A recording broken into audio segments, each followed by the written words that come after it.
Across processing and manufacturing industries, removing scale blockages from pipes and holding tanks usually means hours of downtime and significant operational costs.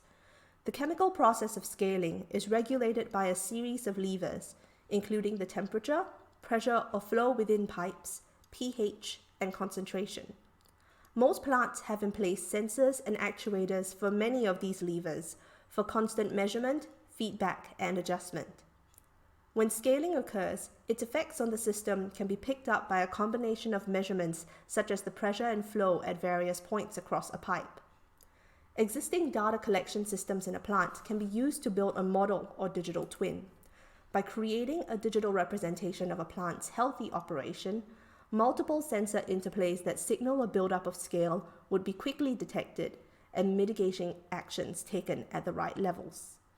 As well as monitoring scale formation, a digital twin can be used to implement control improvements for enhanced process stability.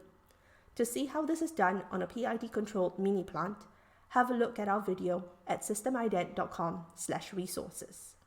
Our software tool, Conjecture System Identification, uses a machine learning algorithm to create simple, best-fit digital twins.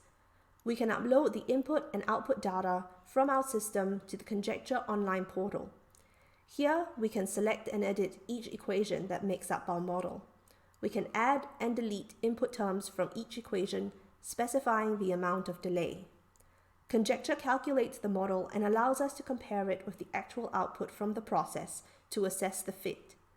It also stores the models we've tried for comparison and helps us pick the one with the best fit to be our digital twin. The models that Conjecture produces are straightforward equations, ready for use in monitoring and improving your process.